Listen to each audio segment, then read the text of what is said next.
Yeah, what's going on, friends and family? Yeah, today we're going to be talking about my pick for the best upcoming new MMOlite. And essentially, to clarify, what is an MMOlite? I don't really know. It's just a game it has these weird permeated online features such as open instance zones, these open areas. Sometimes they'll have like world bosses, things like that. Things that you might expect in an MMO, just doesn't have the player count, doesn't have that true massive size. So they're massively multiplayer online, but not really. Just kidding. They're MMOlite, which is kind of a joke genre, honestly. But at the same time, I don't know. I think it actually describes these games kind of well. Hopefully you guys understand that. These are going to be the new ones that are upcoming. You might be able to play some of them right now. Maybe they're brand new, and a lot of them early access, and some are right here on the horizon. I'm excited for them. If you guys like a lot of action RPGs, there's some cool stuff coming, so check out the list, keep the hype alive. Let's jump into the top 5.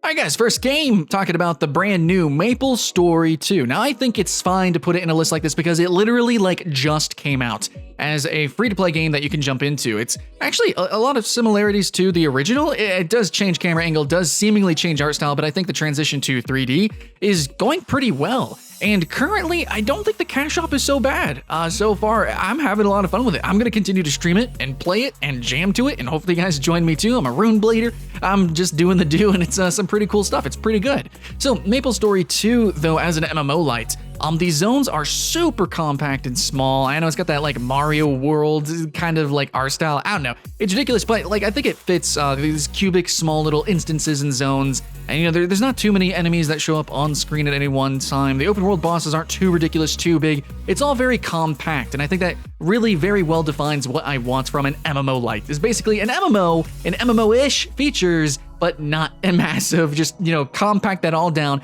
and, you know, make it light, make it silly, throw in some mini games, things like that, you know, make it cute, casual. Don't worry, there is some challenge to this game. Oh, there is. But it's still just a really cool game that I think is kind of, you know, fun for the whole family sort of thing going on. And also, as an action RPG, it's pretty storied. It's pretty linear, kind of can drag on. I think the tutorial is basically like all the way to level 50. But yeah, I don't know. It's an interesting game that you guys should definitely be giving a shot. And even if right now maybe there's not too much content in the game, there is some grind gating. There is definitely more on the horizon. As a brand new game, you know, looking forward, keeping the hype alive. Yeah, no, I think it's something that is worth at least being number 5 here on the MMOlite list. Now, number 4, I'm gonna have a game called Rend. Now, this title already had a massive drop in player count, which is why it's number 4, when in a lot of lists I put it much higher, or even in number 1. Now, it's gonna be kind of reminiscent to maybe something like Ark Survival Evolved, or a lot of survival server games, but the difference is that it's gonna be server, or like realm versus realm versus realm. It's all one server, technically, but you have faction versus faction versus faction gameplay that is really exciting when it happens, apparently. Yeah, it's got this weird time gating thing where PvP really is mostly focused on very specific times. Whenever your shield on your base goes down, you get attacked by hordes of monsters, and there's some like bigger monsters, these shadowy monsters come out and attack. You gotta work together as a faction to actually pull together resources, build up your base, and then defend it when the time comes. But there's severe player limits on these servers and per faction, and then like you actually it's like, what is it, once a couple times a week? It's very rare that, you know, these actual monster attacks and the PvP engages. By the way, the PvP happens after the monster attacks, and I guess it can kind of happen in the open in-between areas. I don't know, it's all very hit or miss, mostly miss at the moment. I think it can be retooled and rebalanced, especially since players can actually own and operate their own servers and change around the world of rules. I think there's definitely a lot of potential for this game, but right now, not on the right foot, which is why it's only number 4, despite me being so freaking excited for this game. If you saw my first impressions, you saw how long it dragged on for. That's kind of a tragedy, but hopefully Rend can pick up the pace coming up real soon. I think it's still worth keeping your eyes out for. Alright guys, number 3 is going to be Worlds Adrift. This is a game that stole my heart so quickly. Now, I can't wait to see what they end up doing with PvE. I heard maybe murmurings that maybe we're gonna get some bigger monsters and more, just more environmental stuff to do. But at the moment, Worlds Adrift is really more of a focus on a PvP sort of thing with, you know, craftable airships. It's pretty ridiculous, kind of steampunky, and I really love the action combat in this game. You're swinging around with grappling hooks. It's so physics-oriented, it's ridiculous. And it is proclaimed as an MMO, and it might actually get there eventually, but I think technically if we had to separate MMO and MMOlite, it definitely is an MMOlite. It's not this giant open world like you would expect maybe in Black Desert or Albion Online. It is, it's more of like Destiny kind of thing going on. It's cool. No, it's great. It's cool. It's cool for what it is. But just know that the game is pretty empty at the moment. There's a lot of open space. That's why I really want that PvE. And I mean, I could show you the trailer footage. I can show you the gameplay, and it probably looks way more exciting than what I'm describing. But the reality of the game is you should look at my first impression, and then see your first steps into the game and see the world and how more vacuous it actually truly is. So if they can tighten up the game coming up in the future, which I believe they are, I mean, they're even implementing PvE servers, period. So if they could just tighten it up, the future of Worlds Adrift, I think, is on the right track. All right, guys, number 2 is The Division 2. Now, the last time I talked about this, I'm talking about like in an action RPG sense.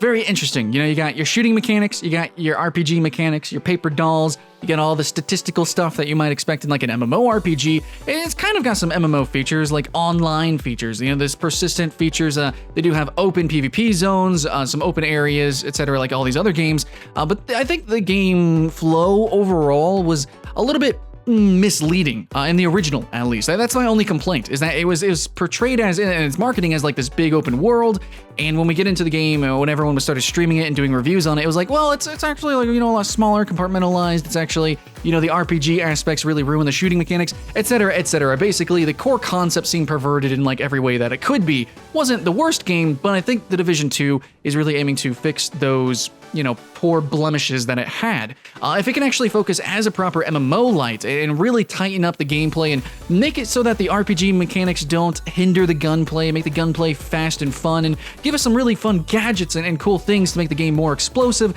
And then, of course, obviously, I need a little bit more impact when it comes to the social sectors of the game. I want the PvP to be maybe more of a focus. At least that's just my bias. That's what I would really appreciate, because that's kind of how the game was a little bit the image was marketed. So let me know what you guys think. What do you guys want from The Division 2? But in my opinion, I think it'd be great as a PvEVP game, open world area that, has got AI and mobs, but still has that proliferation of PvP. I really, really want that permeated throughout the entire game and would really be the focus. So if that can happen, then oh my god, it's my number 2. And if not, then otherwise, it's probably going to be a good game. A lot of people are going to like it, and it deserves to be on the list regardless. Okay, guys, we got some honorable mentions.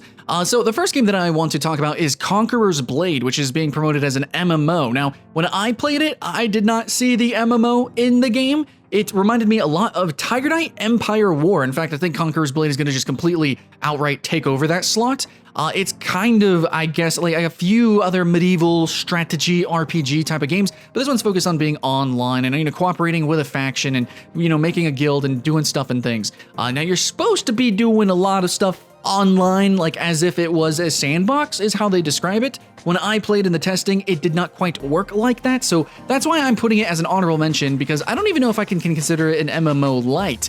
It seems like the gameplay is more like it's kind of lobbied or semi-lobbied or some bullcrappery. We got to see when the game fully releases, and then it kind of uses a meta map. So basically, if Conquerors Blade is an MMO, from what I'm understanding the game is, then that means like For Honor is an MMO, or some other random games with just meta maps, like Heroes and Generals is actually Heroes and Generals is probably the closest comparison that I can make. I do think Conquerors Blade might have some open areas. I didn't play that. So maybe actually my own experience is hindering my unbiased judgment. But basically, it's a really sick game, from what I saw. I really did like Tiger Knight Empire War. If you guys didn't see that first impression, I'm going to do a first look as soon as possible on Conquerors Blade. So, I kind of like that war bandish, or debatably you could say For Honor-ish. I just like the melee combat, full in a 3D space, but I love the added RTS aspect. You're actually commanding like a little platoon or whatever that you can actually utilize in tactics. And of course, working with your team. Oh, that's just sick. So yeah, if they can actually put this in open areas and give us things like, sieges, like proper siege combat, oh man, as an MMOlite, this game would be amazing. And otherwise, it's a cool game. It's going to be a niche game, but really, if they can hone it on the MMOlite features, it's going to be great. Next up, we have Tenten. Tenten, I'm putting as an MMOlite. It is being called like a Pokemon-like MMO, but I don't know how I feel about this game. I actually did a pre-impressions because I looked at the Kickstarter and I saw the trailer footage, and in the towns and in a lot of the gameplay, it did seem massive. But at the same time, I know it's going to be more of like a co-op thing.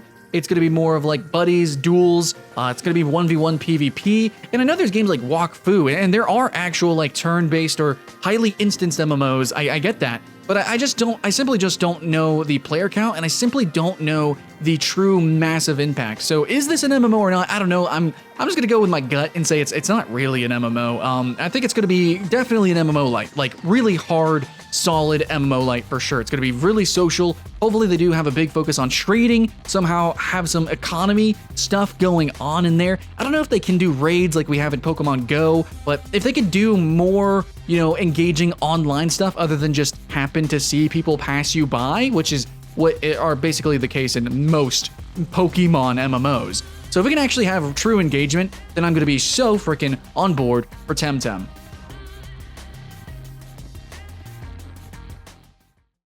All right, guys, we've been yapping, hooping and hollering about a lot of different games. A lot of them you guys probably already knew about. But let's talk about Torchlight Frontiers, right? This is another one you probably didn't know about. But I do just need to mention that this is actually the reason why I made the list, is that this game is exciting. And I really want more games like this. And I want more games to be aware of what they are. Like, I want them to be aware that they're not really MMOs. But at the same time, that they're not just co-op action RPGs. There is something in between. There is something a little bit more. And Torchlight Frontiers is definitely standing on that fence. A lot of people want to call it an MMO. A lot of people just want to call it, it's like, oh, it's just like Diablo. It's Path of Exile. No. This game does do some extra things, some extra steps. The things that really makes MMOlites is the fact that it does have like these open zones, and it should require cooperation, and should have like, open world PvP, PvEVP, or like PvE that, like open world bosses, right? You need cooperation, you gotta work together to tackle that. Or maybe you'll have like procedural zones or something, and people have to work together to kind of map out the zone as you go into it. Some form of online social features, if it's an extra added layer of economy or something like that. And Torchlight Frontiers is probably, I think, going to be just like Torchlight. It's going to be Torchlight, but with those added features that I just kind of threw at your faces there. Hopefully your earballs will open, but basically, yeah, that's what's going to make it special. It's going to be an action RPG. Yes, it's going to be like Diablo in a lot of ways, Path of Exile, and many others, but it's going to have these open zones, open dungeons, apparently. And it's going to have this really big focus on daily grinding, daily logins, playing with your friends, and jumping in and having this big social space to actually play around with. But hopefully, they properly gamify it. I can't stress that enough. So many of these games, you just see people in passing. So many of these games, it's just like so half-hearted. Or it's just a way to basically turn the game into a service, and then they take away the game aspects. I don't want that. I really want proper MMOlites. If you guys don't know what I consider MMOlites, you should actually go see my top 5 MMOlite. That is where I properly define it. But I think Torchlight Frontiers is going to hit that definition very hard. I think it's going to be pretty fun. I think it's going to be polished at least. But whether it's the action RPG you want or the MMO you want, I don't know. Probably going to be somewhere in between. And if it's too far on the left or the right of that, it's going to be awkward for everyone. So hopefully it hits right in the middle, which is basically what I said for all these games. So I think it's a balancing act. But Torchlight Frontiers has got the money, and I think the passion and the drive, and definitely the fan base to go and do it. Get it done. All right, guys, that's it. That's my top 5, and also 2 honorable mentions that I threw down. What do you guys think about the term MMOlite? And again, I got a video that you guys should go watch out. Just type in MMOlite into my channel. You guys are going to find out a bunch. I'm doing a lot of top 10s or 5s and, I don't know, list videos and reviews on online action RPGs and action RPGs, and I'm really focusing on stuff like that at the moment in time. So I'm having fun with it. Hopefully you guys are too. I got Looter Shooter, top 5 list coming up for that, and, many more. If you have any ideas, please let me know. And if you want to collaborate, always open to it, dudes. Friends and family. You guys make the channel what it is. So keep the hype alive. My name's Skylent, and I'll see you again next time.